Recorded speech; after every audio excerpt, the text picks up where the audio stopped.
A fantasia urbana é hoje uma das principais e mais populares expressões da literatura de fantasia. Por quê? Principalmente porque ela permite incorporar diferentes estratégias, diferentes elementos, não apenas da fantasia, mas também da ficção científica e do horror. Mas, independente da forma como você vai desenvolver essa expressão, esse subgênero da fantasia, você deve começar por uma coisa.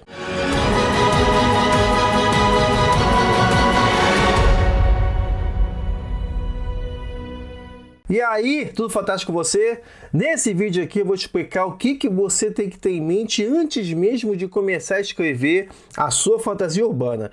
Isso é importante você ter em mente porque, como eu falei, sendo ela uma das mais populares hoje expressões da literatura de fantasia, a fantasia urbana ela acaba atraindo diferentes escritores e escritoras, o que acaba resultando em obras que por vezes acabam reproduzindo clichês. E sim, apesar de ela ser uma forma até mais recente da fantasia, né?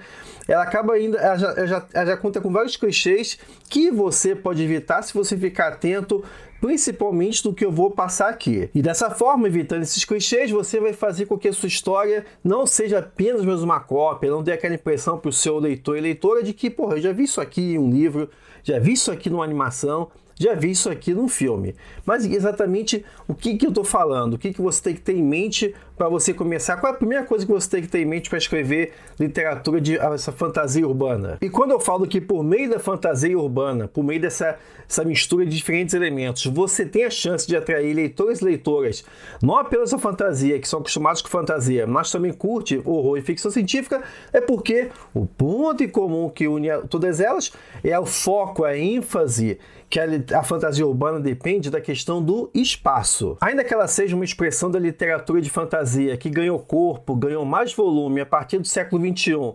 principalmente por conta do crescimento da literatura Young Adult, mas isso aí já é conversa para outro dia, o fato é que a fantasia urbana ela tem suas raízes, ela tem seus primórdios, tem suas influências lá no século XIX, principalmente na literatura gótica e o uso que o gótico fez do espaço urbano. E aqui uma coisa que é importante você ter em mente é o seguinte, da mesma forma que o gótico urbano, também na fantasia urbana, ela não tem que necessariamente se passar na urbe, ela não tem que necessariamente ser ambientada na cidade.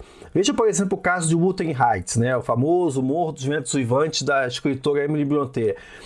No caso, apesar de o Morro dos Ventos Uivantes ser ambientado, o Morro dos Ventos Uivantes ser ambientado, lá nos Cafundós da Inglaterra, lá no norte de Yorkshire, ou seja, longe das cidades, o próprio cenário, né? A paisagem selvagem que cerca as duas casas ali do romance, né, tanto Wuthering Heights quanto Foster Cross Grange, são bem distantes da cidade. Mas ainda assim, essa obra, Wuthering Heights, o Morro dos Ventos Uivantes, ela tem sua dimensão de gótico urbano. Por quê? Porque justamente a gente vai ter ali um confronto, um choque entre duas casas, né? A casa de Wuthering Heights e a casa de Foster Cross Grange. Nesse aspecto, quando a gente está falando ali, a gente está vendo que uma atualização da própria temática da literatura gótica, dos seus primórdios, de ao invés do castelo, a gente tem casa. Ao invés daquela figura do aristocrata que oprime uma figura feminina, a gente vai ter a figura de um pai, uma figura de um marido, né, a figura de um irmão mais velho que também oprime a figura feminina. A própria arquitetura das casas já convida a esse alinhamento da obra da Emily Brontë, que, mais uma vez, não é ambientado no cenário urbano, mas que ela tem seu alinhamento dentro da proposta do gótico urbano. E a mesma coisa a gente vai ver também na fantasia urbana. Fantasia urbana, guarda isso, não tem necessariamente que ser ambientado na cidade, mas, obviamente, até mesmo pelo enorme potencial que a cidade oferece, ela costuma ser o cenário, o espaço mais escolhido para você criar suas narrativas dessa literatura. E é aqui que você tem que prestar atenção como é que você vai representar esse espaço. A cidade é o locus, a cidade é o local do estranhamento, é o local onde você passa durante o dia, você talvez trabalhe também na cidade, mas ela guarda uma dimensão que você não consegue compreender, que você não consegue abarcar. Talvez durante a tarde, talvez quando a noite cai, ela ganha uma outra dimensão, ela passa a ser habitada por outros seres.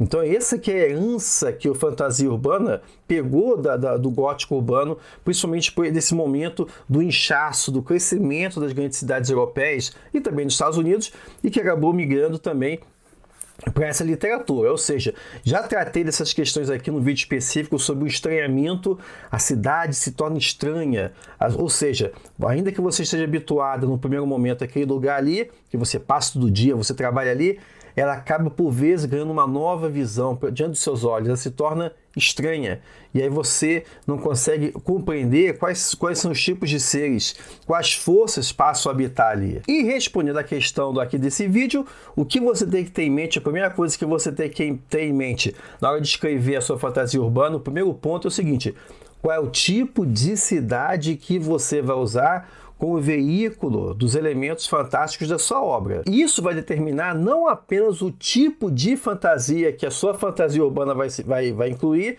mas também mostrar quais são as características, quais são as convenções que você precisa ficar atento para seguir e também para subverter. Isso também vai determinar, inclusive, o tipo de personagem que o seu protagonista e também o próprio ponto de vista que você vai escolher para poder narrar a sua história. Você está escrevendo uma história como Lugar Nenhum, do Neil Gaiman, em que existe uma transição de uma Londres de cima para uma Londres subterrânea? Então estamos falando de uma estrutura de fantasia de portal, com suas respectivas convenções a serem conhecidas e, quando for o caso, subvertidas. Você está escrevendo uma fantasia urbana como Estação Perdido, do China Miéville, em que a própria cidade se torna uma personagem pela dimensão geográfica e tipos sociais? Então se liga nos elementos da fantasia imersiva, ou seja, a fantasia de um mundo completo sem relação com o nosso mundo primário. Já se a sua fantasia urbana do tipo Deus Americanos, ou para citar um caso de cinema e de série, como Blade 1 ou Carnival Row, em que seres sobrenaturais vivem dentro do nosso mundo, a gente está falando então de um caso de justaposição entre o mundo alternativo e o nosso mundo real, no mesmo plano. Nesse caso aí, é o caso de uma fantasia intrusiva ou até mesmo de fantasia de portal. Nesse caso aqui, inclusive, você tem que pensar o seguinte: essa questão das criaturas vivendo da mesma cidade, no mundo real, vamos dizer assim, onde é que fica isso? É dentro de um bairro? É dentro de um beco? É dentro de uma rua? É dentro de uma casa?